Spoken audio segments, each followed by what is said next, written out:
News Talk 610 AM and 102.1 FM. KVNU. 4:05 now on this Wednesday afternoon. I'm Will Feelright with your local headlines as we begin KVNU's For the People show. Well, a Utah man has now been indicted by a federal grand jury for international parental kidnapping after authorities say he fled to Mexico with his 2 children. Dane Stephen Richmond of Saratoga Springs failed to return the children to their mother following a scheduled visitation back on May 23rd, according to court documents. Now, investigators discovered Richmond had quit his job, abandoned his home, also emptied his bank accounts, and falsely claimed that he would be taking his sons on a camping trip to California. But instead, Richmond crossed the U.S.-Mexico border, and following a joint investigation involving the FBI, local police, and Mexican authorities, the trio was located in San Felipe, Mexico. Now, Mexican police arrested Richmond and transferred the children back to U.S. officials. The children were safely reunited with their mother, who has now been granted temporary sole custody. Richmond, meanwhile, is being held in federal custody in San Diego and is expected to be transferred back to Utah to face charges. In other news, a North Carolina man has pleaded no contest to 2 felony forgery charges for falsifying signatures, including those of deceased individuals, during a recent petition effort here in Utah. Chadwick Klutz accepted a plea agreement last month in 8th District Court, resolving the charges tied to his signature-gathering work in Uinta County. Now, Klutz was working to repeal Proposition 4, Utah's anti-gerrymandering law. Now, the repeal effort ultimately failed to qualify for the ballot. Now, prosecutors initially filed 22 charges against Klutz after discovering 165 of the 305 signatures that he submitted were potentially fraudulent. Now, investigators confirmed multiple forged signatures, including 2 belonging to people who died before the packets were supposedly signed. Now, under the deal, prosecutors dropped the 20 remaining charges. Now, Klutz's pleas will be held in abeyance for 2 years, and if he pays a $1,000 fee and commits no further crimes, the charges will eventually be dismissed. And it's coming up tomorrow. The Logan Rotary Club of Logan is hosting its annual Golf and Ribs fundraiser at the Logan Golf and Country Club to support local education initiatives. Now, the charity tournament kicks off with a scramble shotgun start at 9:30 in the morning, with all of the proceeds from this year's event benefiting the Logan Rotary Foundation, which provides scholarships to area high school graduates attending Utah State and Bridgeland Technical College. Now, funding will also help purchase essential school supplies and donations for third-grade students across Cache and Rich counties. Now, registration for the 4-person golf team is still open and is $500, which includes golf, a cart, tea prizes, and a smoke-ribbed lunch.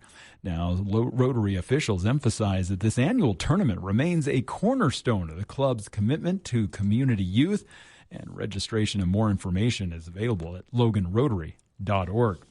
Well, looking at that forecast, it's going to be beautiful for golf tomorrow. It'd be beautiful for golf this afternoon, as we're going to continue to see clear skies through the rest of the week, with temperatures today staying right in around 73 for our high. Tonight we'll drop into the low 40s, and then we'll see sunny, clear skies for Thursday and Friday, with temperatures gradually warming up, about 77 for Thursday, 84, 85 on Friday, and staying in the mid-80s for the weekend. And weather this hour brought to you by Dr. Keith Nilsson. Yeah, don't live with knee pain another day. There's no need to leave Logan for knee surgery when Dr. Keith Nilsson has over 27 years of experience right here in Cache Valley. Visit his website, drkeithnilssonortho.com, and find out how you can live pain-free. And KVNU News Time is now 4:09. KVNU's For the People show is coming up next. I'll have another check of local news coming up at the bottom of the hour. For KVNU News, I'm Will Feelright. Did you know you can cut your Rocky Mountain power bill by 40 to 50% without a single solar panel? With the new time of use rates, power is 4.5 times more expensive in the evening, but cheap during the day. At Greenbox Solar, we install smart home batteries that charge up when electricity is cheap, then power your home during peak hours. Solar is totally optional and can be added in the future, but savings are guaranteed. Drop by Greenbox Solar's showroom in South Logan to see the hardware for yourself. Visit our website at poweredbygreenbox.com.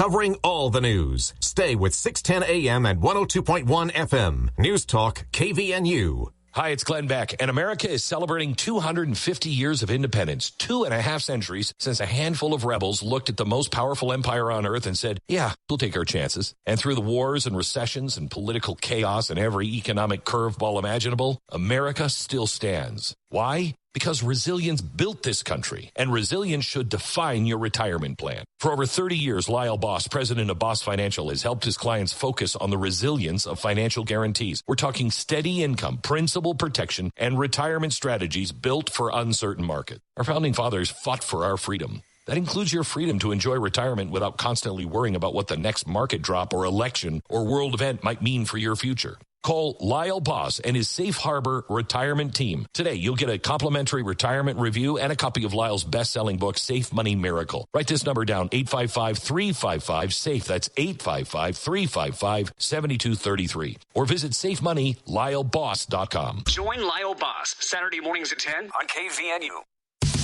KVNU's For the People with Jason Williams and Bill Walter. And it is Utah known as the fraud capital of the world.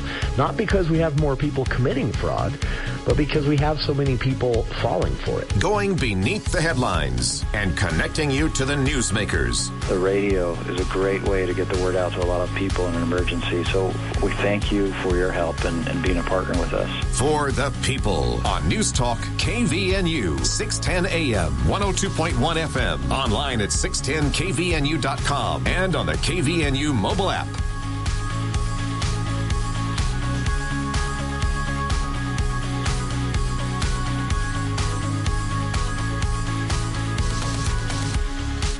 Welcome to KVNU's For the People. It is Wednesday, June 10th. I'm Jason Williams. 70 degrees here at the Radio Ranch at 4:12 in the afternoon. Appreciate you joining us today. We have a lot to talk about. More America 250 celebration events added to the Cache Valley calendar for the summer. We also have I would say, pretty big deal for the south end of the valley. Nibley Recreation Director Chad Wright, in a press release, announcing a upcoming grand opening for a new bike park. I've driven past this, and it's huge and cool. And I kind of think the adults should be allowed to play for one day before they turn it over to the kids. But we'll talk about not just this specific park, but these types of efforts that are underway all throughout the valley as the population grows, as people look for more ways to get outside and enjoy nice weather now, but even in the wintertime, fighting cabin fever a little bit by taking a walk or pedaling a bike. It's difficult to do, but there is actually a quantifiable economic benefit to these. And some recent research done by the University of Utah here in Utah tried to do just that, quantify it. When you look at estimated reduced healthcare costs as people age, as you look at increased productivity at work. Now, of course, you have to guess a lot on all of this, but it is somewhat predictable, and economists are pretty good at that. In fact, that's what they call a science, trying to predict these things. The numbers will blow your mind. We'll talk about that later on in the show.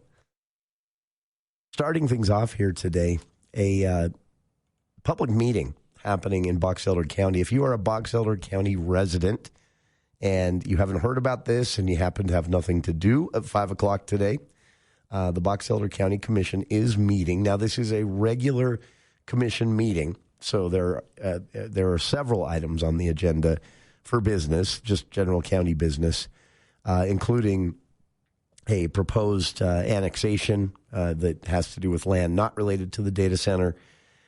They also are going to talk about reviewing some applicants for the Garland Cemetery Board. There's a letter of appreciation by Commissioner Lee Perry that's going to be presented, appreciation for the Boys and Girls Club of Northern Utah, and then a discussion on a different development in Box Elder County that was also somewhat controversial at first. The plan has been changed quite a bit now to where, as I understand it, most of the community has embraced the Golden Spike Inland Port project. Still some concerns about its location and light and noise pollution, given that it's right on the edge of the migratory bird refuge, and you don't want to disrupt those migratory birds. Throws our whole ecology off here in northern Utah. So there will be some discussion regarding the latest developments on the Golden Spike Inland Port. But the ordinances that will be discussed, again, regular county commission meetings, so there are a few that have nothing to do with the data center at all. There is an ordinance proposing to vacate a portion of county road. There's an ordinance that will be debated regarding a rezone question of an unzoned area, and also a repeal discussion around Ordinance 649, repealing the ordinance that was in place and replacing with something else. But the one, and also wrapping up the meeting, a presentation and update for the county commissioners from the sheriff's office. So basically a lot of interesting things are going to take place. But the one that most people are paying attention to on the agenda when they get to the community development discussions around these proposed ordinance for other issues, there is also going to be a discussion around Ordinance 654. Sounds ominous, right? Something from Star Wars. Ordinance 654 is a proposed, if passed, would instate a moratorium on data centers and data center power plants in Box Elder County. Now, to be clear, a moratorium is very different from a ban. A moratorium basically means we're hitting a complete pause on this until we have more information. A ban is something that, once in place, would have to then be voted on again to undo. A moratorium can basically say we're hitting pause on all of this until decision makers, whether that be county commissioners, whether that involves some city leaders as well, but until we get to a point where we feel we have the information to make an informed decision as elected leaders, we are not moving forward with this project. So, in essence, a reversal of what happened on May 4th. In essence, again, on May 4th, as the Box Elder County commissioners and leadership in Box Elder County have been very quick to point out, rightly, on May 4th, they did not vote to move ahead with the proposed Stratus project.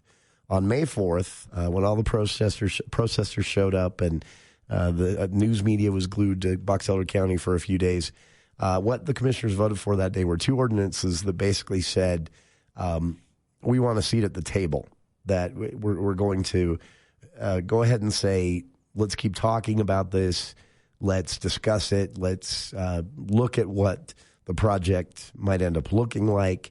And as Commissioner Lee Perry told us here on our show a few days after that vote, he felt, and the other commissioners as well, that if they didn't vote yes to move ahead with the Stratus project discussion, that they would just be cut out of the conversation. That the state's MIDA board and the developer, billionaire Kevin O'Leary from Shark Tank, would just continue the development on their own, and then they would come back to the county and say, okay, the project is finalized. Now you need to vote to move ahead with it, and the county would be not a part of those discussions throughout. They wouldn't have any influence over the project. So the vote on May 4th, commissioners felt, kept them at the table to have influence. I'm not sure what has changed at this point. I know, again, when we spoke with Commissioner Lee Perry here on the show a few days after that vote on May 4th, he told us himself that one area that he would like to explore that came up during a lot of the public pushback against this proposed data center in Box Elder County was the potential for what's called a heat island. And again, if you're not familiar, some of our drought years recently, we've experienced what's called a heat dome, which is a interaction of low and high pressure based on cool air and warm air that creates like a storm-preventing bubble around an area. The heat dome was over parts of Nevada, all of Utah, parts of southeastern Idaho, most of western Wyoming, and most of western Colorado. and what that heat dome caused to happen. All the storms that would normally come down across Canada and straight through Utah along the Wasatch Front would instead split and head to California and Texas. So while we were in extreme drought in 21-22, and again somewhat drought conditions in 23 and 24, we saw all the storms. They were flooding in California and Texas because all of our precipitation was making its way down there instead. The concern with a heat island is that though it's on a much smaller scale than a multi-state weather-induced heat dome, heat from these data centers, there is growing evidence that they can produce enough of a heat island that it could affect an area the size of a county, meaning that it could permanently change the storm flow patterns through Box Elder County. Now, that might not be a big deal. It might just, they might kind of just bubble around the data center and come back together and still hit most of Box Elder County. It could be a huge deal. They could push storms up into southeastern Idaho and straight down the Wasatch Front and leave Box Elder County dry. Still a lot of agriculture in Box Elder County, right? So, again, the evidence is slim, but it suggests that in areas where these larger data centers have been built, this is happening. So that was something that the Utah Climate Center has some research they've been working on. And Commissioner Lee Perry told us that was one thing, for example, he wanted to explore more before an official vote to begin this project, which again, they remind everyone has not taken place. So I don't know what's changed between then and now, if anything. Maybe this is just a response to public pushback. Maybe this is the county, this is my guess, the county feeling like, again, there were a lot of sentiments expressed when this story first broke late April, that the commissioners themselves felt a bit steamrolled by the state board. They felt that, these discussions, we had news reports showing that Governor Cox and Senate President Stuart Adams have been in conversations with Kevin O'Leary as far back as January, but the county didn't hear anything really about it until April. They were a little miffed about that. I would be too. So my guess is the county is now saying we're going to flex a little bit here. We're not going to ban data centers. We're not going to say no data centers in Box Elder County forever, nothing like that. But we are going to, and again, this is just a debate tonight. I have no idea whether this ordinance will pass. But the fourth ordinance up for discussion after three, relatively nuts and bolts county business type ordinances will be Ordinance 654, moratorium on data centers and data center power plants.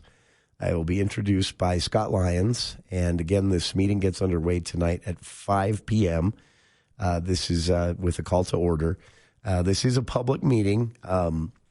If you're from here in Cache Valley and want to go over to watch, then no problem with that. If you want to go over and disrupt, don't do that.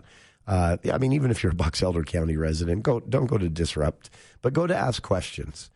Because after all of this is discussed, again, this is going to be a not a short meeting because there's a lot of regular county business on the agenda first. But at some point, they'll get to Ordinance 654 and then hear a presentation from the Sheriff's Office on court and bailiff services. And then they will take up a public comment portion of the meeting. And so those who wish to speak or ask questions will be able to do so.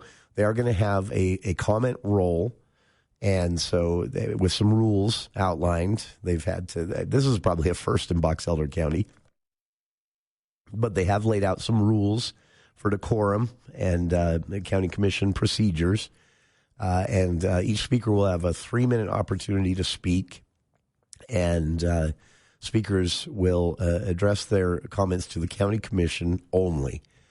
So this isn't a chance to vent at Kevin O'Leary or the state. I get why you might want to. But the goal here is to invite Box Elder County residents to both find out more themselves, ask questions, but also inform the commission on any concerns that you feel might be relevant. So again, Box Elder County residents, 5 p.m. this evening at the Box Elder County Board of County Commissioners Administrative Operational Session. that will take place. That's the full title of this. This will happen at the Commission Chambers. That's at the Box Elder County Courthouse, which is 01 South Main Street, Brigham City. And again, that meeting gets underway at 5 p.m. tonight. I'm not sure if they'll have gotten to or made any decision on this proposed ordinance 654, before we wrap up our show tonight at 6 o'clock. But if they do, we'll break the news here on the show. So stick around. A lot more to talk about from today's headlines and another update again on where things are going with the upcoming election. County clerks feeling a bit overwhelmed by a lot of recent state-level changes. We'll talk about how they're responding and coping right after this. News Talk 610 AM, 102.1 FM, KVNU. My name is Dane Murray, and I'm asking for your support to continue serving as Cache County Attorney. I've spent my career protecting families, prosecuting violent crime, and working with law enforcement to keep Cache County safe. I'm the only candidate in this race with prosecution experience, and I'm honored to have the support of Sheriff Chad Jensen. When it comes to protecting our families, experience matters. Vote Dane Murray for Cache County Attorney. The difference is clear. Paid for by Dane Murray for Cache County Attorney. Vote Dane Murray. Hey Utah, have you heard? Nuclear energy might be coming to our state. Now, before your brain jumps straight into sci-fi movies, let's talk about what nuclear actually does. Nuclear technology helps power our nation's submarines, supports life-saving cancer treatments, and produces reliable electricity for millions of homes. That said, nuclear power also comes with a lot of misconceptions. Don't worry, we get it. Energy decisions matter, and Utahns deserve the facts. Learn more about nuclear and what it can mean for you. Visit energy.utah.gov/nuclear. Box Elder County. Got a junk car? Here's where it goes now. DD Auto and Salvage in Logan is stepping up, serving Brigham City, Tremont, Willard, Corinne, Garland, and across northern Utah and southern Idaho. They pay top dollar for vehicles and scrap metal, and they'll haul it away for you. Fast, easy, and you'll get paid. Take the quick drive to Valley View Highway or just make the call, 787-1204. That's 787-1204. DD Auto and Salvage, northern Utah and southern Idaho's go-to for junk car cash. Bring back what you've been missing. Bring back Cache Valley Hearing and Audiology. Cache Valley Hearing and Audiology is Cache Valley's most trusted name in hearing aid technology. Schedule a free hearing evaluation with Dr. Paul Daines, where he can customize a hearing improvement program to meet your needs. Call 753-HEAR or visit CacheHearing.com. Back what you've been missing. Bring back Cache Valley Hearing and Audiology.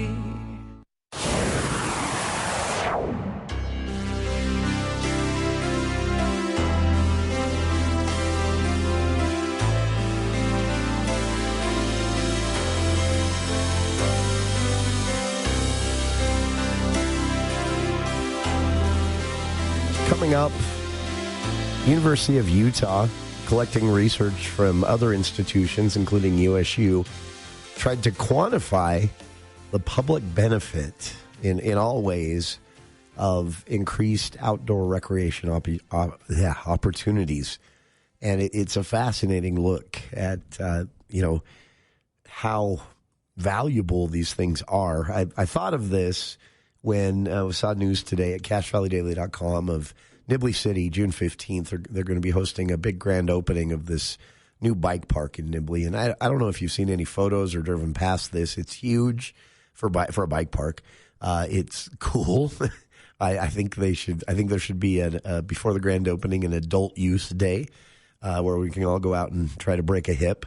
And then let the kids take over. It just looks very fun. I know if I were young enough still to be doing those things on a bike, I probably am, but I don't want to risk it. I would be very excited about this. There is actually, outside of just the entertainment for kids in good weather months, there's a huge, broad societal benefit to all of this. We'll talk about what the report says. Before we move on from the topic of AI entirely, though, again, for those who just tuned in, Box Elder County, in about 30 minutes, county commissioners will be meeting to discuss, among many regular county business things, an ordinance that would impose a moratorium, different than a ban, a moratorium, a pause on AI data center construction or data center power plant construction in Box Elder County. That debate will be a part of the meeting, which gets underway at the Brigham City, where the county commission meets, which is, again, the 01 South Main Street in Brigham City, basically the big Brigham City courthouse there where the county commission meets. That's at 5 o'clock tonight. I don't know if a decision will be made or if they'll have even gotten to debating the ordinance by the time we wrap up the show at 6. There's a lot on their agenda outside of this ordinance, but I'm just 180-day land use moratorium to buy them 6 months, basically a 6-month pause on this data center project.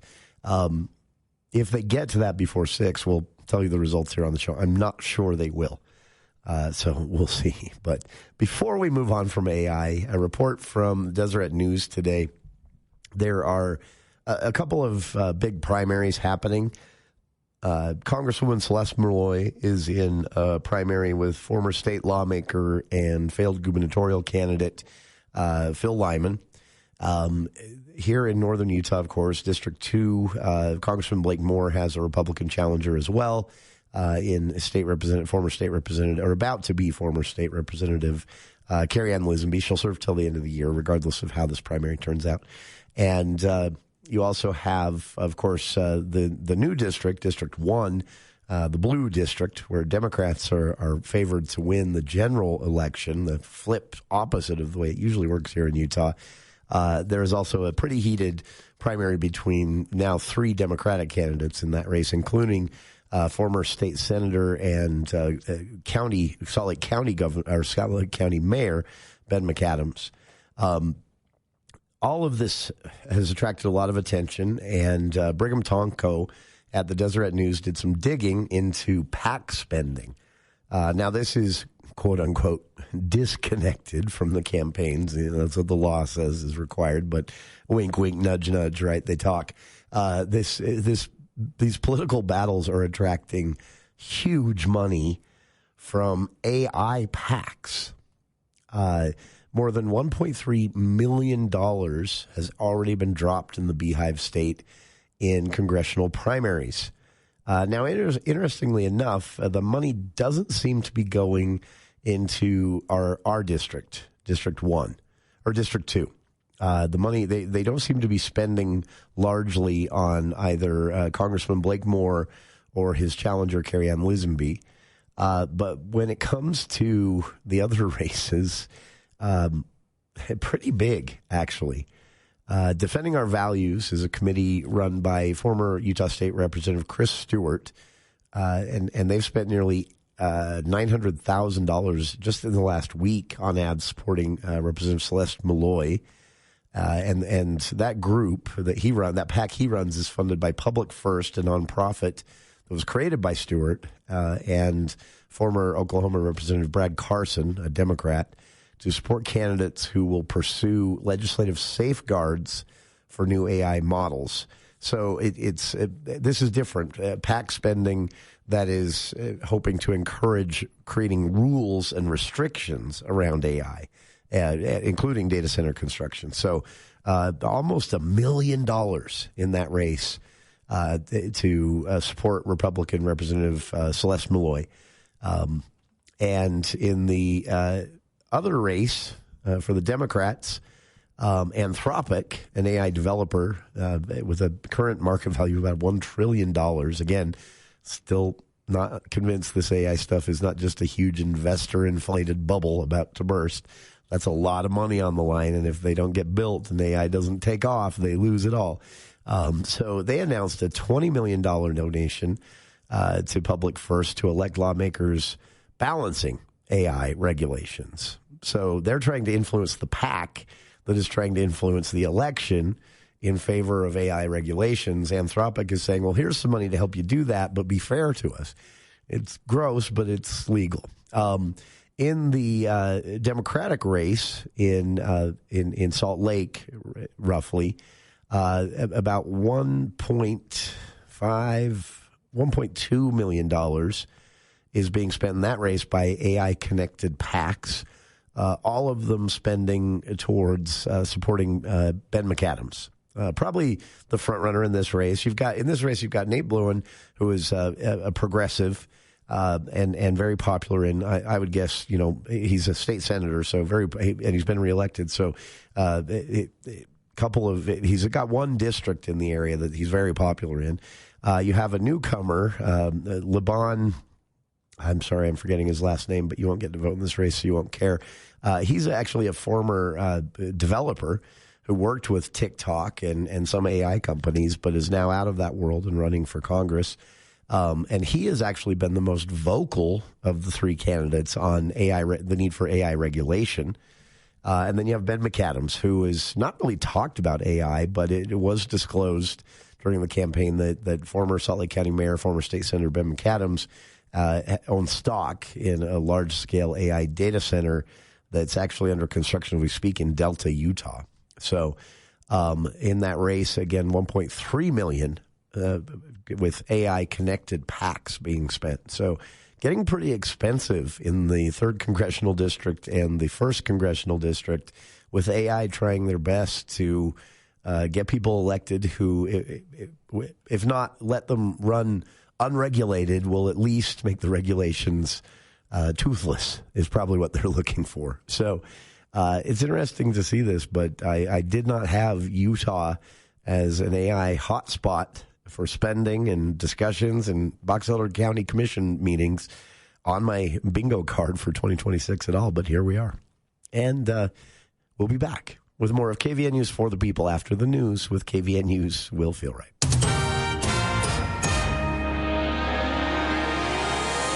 Well, thank you, Jason. Logan City leaders and members of the Logan City School District met yesterday to discuss youth athletics, immigration concerns, and also student safety, along with future growth in the community.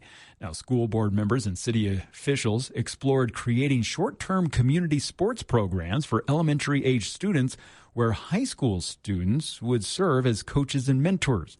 Now, officials said the low-cost sports, such as soccer and track, could help increase participation, including among immigrant families who are unfamiliar with organized youth sports in the United States. Now, council members also discussed concerns about the impact of federal immigration enforcement on local families. Officials said the fears surrounding immigration arrests have raised concerns about student enrollment and emergency preparedness. Now, the meeting also focused on student safety, including pedestrian crossings, bike lanes, and transportation to and from school. City planners said the Logan's population is expected to continue growing steadily, potentially doubling within the next 25 years, increasing demand for housing and infrastructure. Meanwhile, Ogden City has implemented yellow fire restrictions, banning fireworks and open fires in certain high-risk areas due to increasingly dry conditions across northern Utah. Now, the new restrictions prohibit aerial fireworks and any ignition sources in non-irrigated, natural, or undeveloped areas. Now, residents can still use gas, pellet, and charcoal grills as well as recreational fire pits, provided they are used in irrigated, landscaped areas. Now, these fires must be continuously monitored by a capable adult with an immediate way to extinguish the flames if necessary. And additionally, recreational fire pits must be kept at least 25 feet away from any combustible materials or structures. Now, Ogden Fire Chief Mike Slater said that even a small spark right now can quickly become a dangerous wildfire under the current conditions, and he urged the public to remain vigilant. And finally, a Utah nurse is facing drug distribution charges after police discovered thousands of prescription pills and more than $50,000 in cash in her safe. Now, Harriman police arrested Dusty Joe Hall back on June 3rd. Detectives began investigating Hall earlier this year, conducting multiple controlled purchases of oxycodone from her residence. Now, according to a probable cause statement, Hall admitted to selling her prescribed oxycodone for $20 to $30 per pill over the last several years. Now, authorities say they found multiple prescription bottles in her safe, including some that belonged to others. Now, Hall, who's a registered nurse, had told investigators that some of the medications had belonged to deceased patients and that she had failed to properly dispose of them. Now, she has denied selling those specific drugs, but is still now facing multiple charges. Well, clear skies continuing through the rest of the afternoon as we've been in the low 70s today. Tomorrow, a little warmer. As overnight tonight, we'll see temperatures drop into the low 40s. Tomorrow, we should be about 77 for our high, and then low 80s coming on Friday. And it looks like we're going to stay in the mid to low 80s heading into the weekend, as we'll continue to see clear skies through the next 7 days. Doesn't look like we're going to see any chance of showers, at least through the next week. Now, we did have 0.09 of an inch of rain that came on and off yesterday. Of course, we would have liked a lot more. Some areas, though, did see more than that 0.09 that we had here at the KVNU studios. And weather this hour brought to you by Firehouse Subs. This past week, we congratulated Sandy Curtis, a longtime elementary school teacher who is retiring, announcing that she is our latest Above and Beyond Salute winner. Yes, several listeners had nominated Sandy, telling us how she makes her students feel appreciated and love coming to school.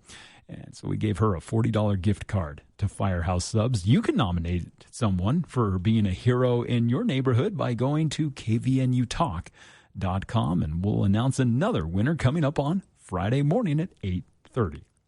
And coming up, more of KVNU's For the People show on this Wednesday afternoon. I'm Will Feelright for KVNU News. This is a special report from ABC News. I'm Chuck Sievertson. We're bombing Iran again. It started again for a second night. This is a statement last hour from the U.S. Military Central Command, announcing the air attacks are in response to Iran's unwarranted and continued aggression. President Trump today cited Iran shooting down a U.S. helicopter, for which he already ordered retaliation attacks last night, then saying the U.S. would attack again tonight. Well, we're going to be attacking them very hard. From CENTCOM earlier in Tampa, Florida, Defense Secretary Pete Hegseth echoing another reason Trump gave today, accusing Iran of tap dancing instead of making a deal to agree to U.S. demands. As President Trump said, they've been tapping. You can see when someone's trying to tap on a deal. Instead, they're going to have tap bombs dropping on key facilities in Iran from the United States of America. And that's not because we want to restart anything we don't have to restart. This is ABC News.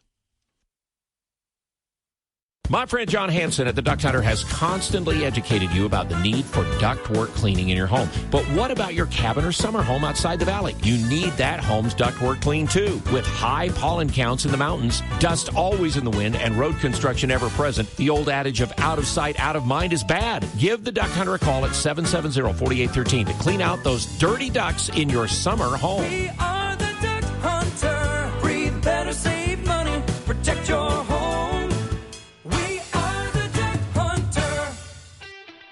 Bringing Wall Street to Main Street. From your local experts in downtown Logan, this is the Adams Wealth Advisors Market Report. Hello, this is Braden Barlow with Adams Wealth Advisors. Inflation in Iran once again dominated today's headlines. On the one hand, the Consumer Price Index is officially above 4%. Not only is this commonly cited as a potentially dangerous level, but the trend in inflation has also deviated from what central bankers had hoped for.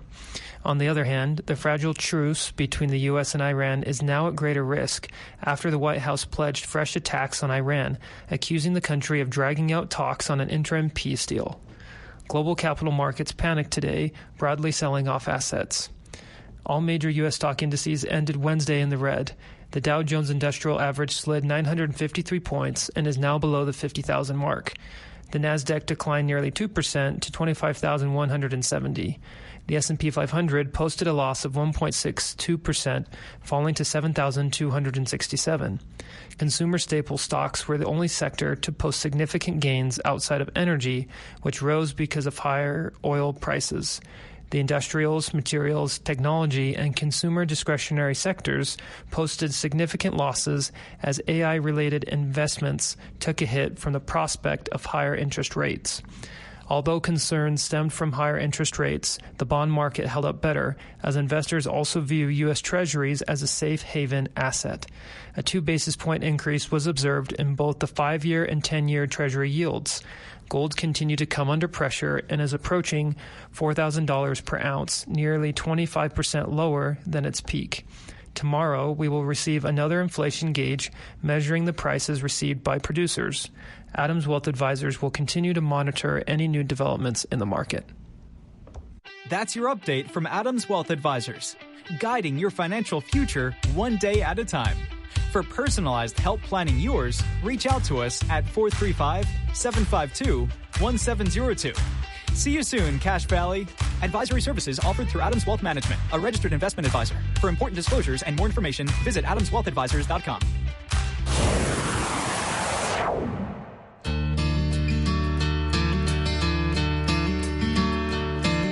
I got sent home from school one day with a Still getting a lot of questions about this, understandably. The legislature's decision created a lot of confusion. The legislature claimed during the legislative session that a bill needed to pass to put us in line with federal guidelines on publicly available voter registration information. There's still a debate happening between just the Republicans in the House where this bill originated on whether that was ever true.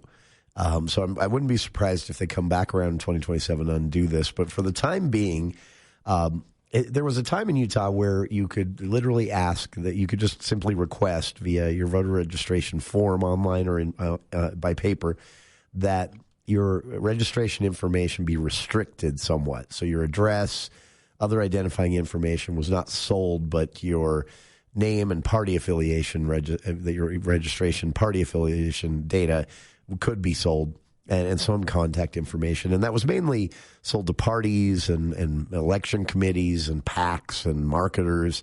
And there's big money in that. They'll pay a lot for it. But the legislature decided, well, we're not going to allow people to just choose to make their voter registration information more private. We're going to do away with that.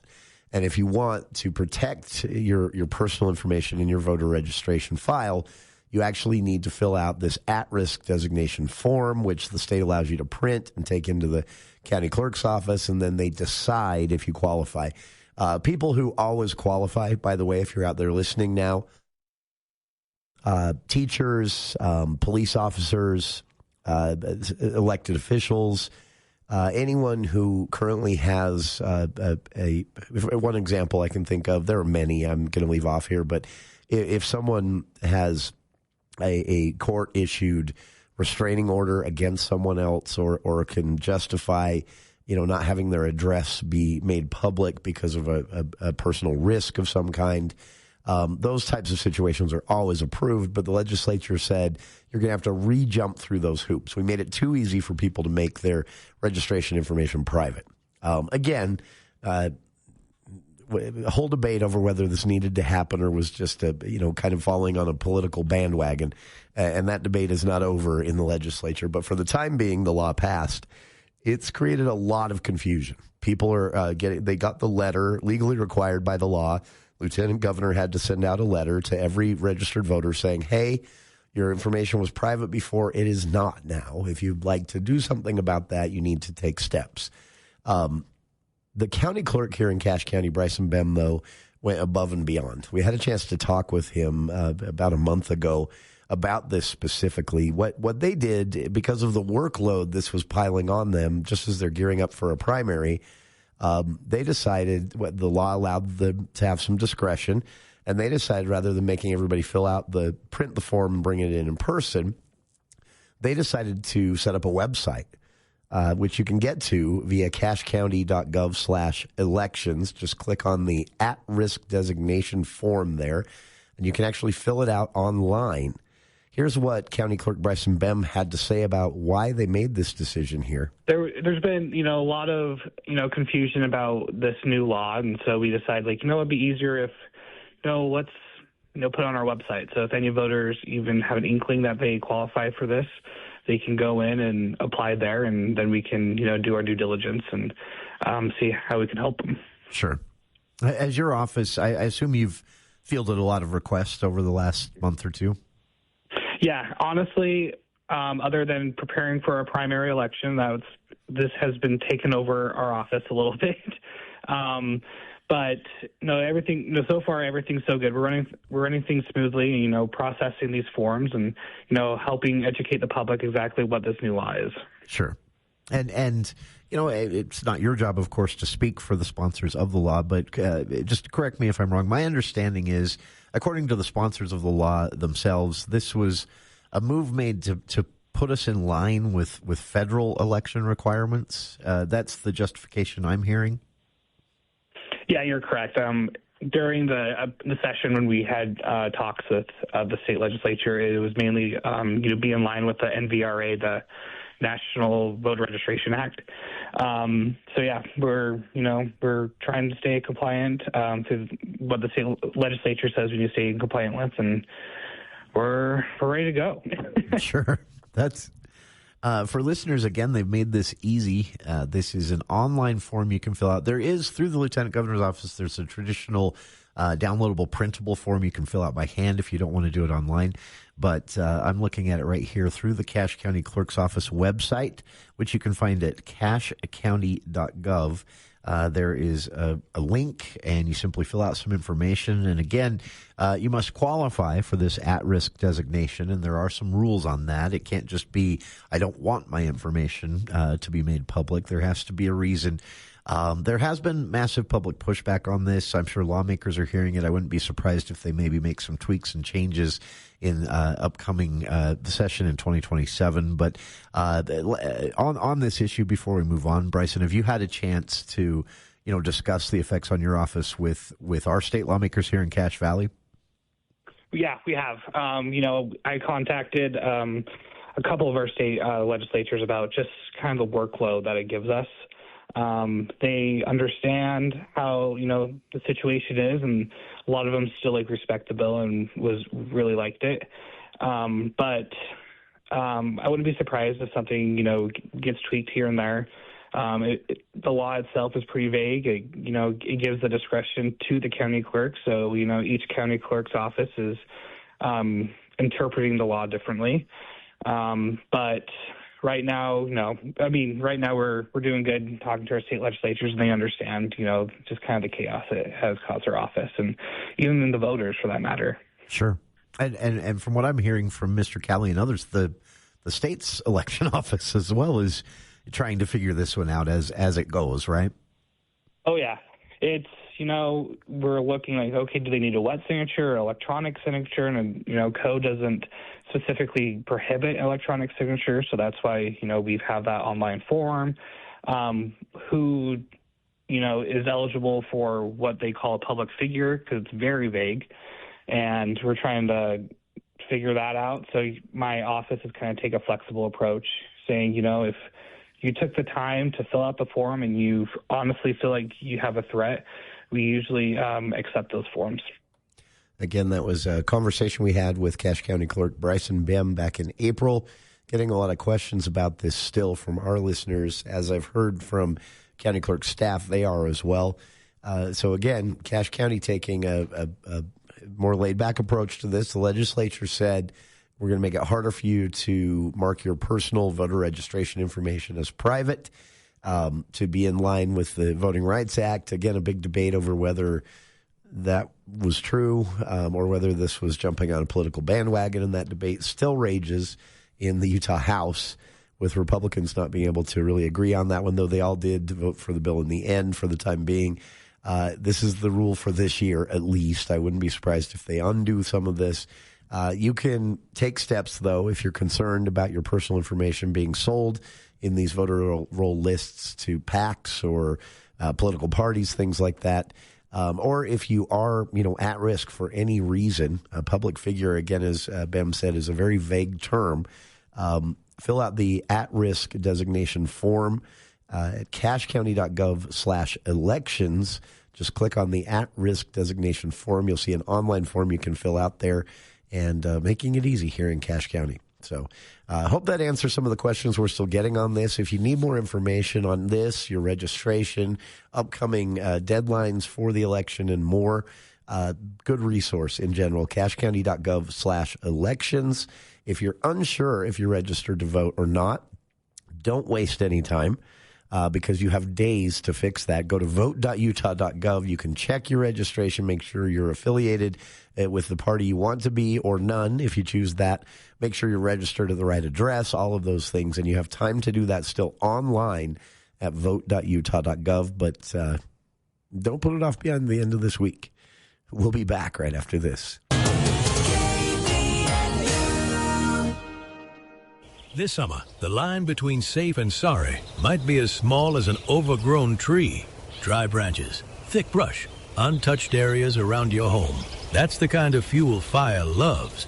Let Hull Tree Care help you push that line back by creating a defensible space and reducing fire risk around your property. Call 760-6587 for a free fire risk evaluation from Hull Tree Care. Be fire aware with Hull Tree Care. When it comes to home care, it's important to know you have a choice. If you or a loved one is in need of hospice or home health services, remember that Primrose Home Care and Hospice believes in treating the patient as well as the problem. We work directly with you and your doctor to create a health plan that's catered to your needs. Our team is devoted to providing options in the freedom and safety of your own home. Visit us at primrosecare.com or call to schedule a free consultation. Primrose Home Care and Hospice, your local hospice and home health provider since 2006. Finding comfort outdoors by upgrading your landscape is easy with the creative touch of Canyon Landscaping. Imagine beautifully designed planting beds, an outdoor patio with landscape lighting to help you relax, entertain, and enjoy your home. Your project designed around your lifestyle and professionally installed, on budget and on time. See their work at canyonlandscaping.com or call 752-3838 to get started right away. Canyon Landscaping. Look for the leaf. When it comes to your next vacation, you deserve an unforgettable experience. At Morris Columbus Travel, our expert advisors help you make the most of your time so you get the best value while focusing on what matters the most. From family cruises to luxury escapes, we handle all the details so you can enjoy the journey. Morris Columbus Travel. We do all the work so you have all the fun. Morris Columbus. Hi, this is Brooke Stevenson. I'm David Castor with Adams Wealth Advisors. We're truly honored to be named Best of Northern Utah Gold winner for the best financial planner. This community means everything to us, and we're grateful for every customer who made this possible. Thank you for your trust. Advisory services offered through Adams Wealth Management, a registered investment advisor. For important disclosures and more information, visit adamswealthadvisors.com. That's adamswealthadvisors.com.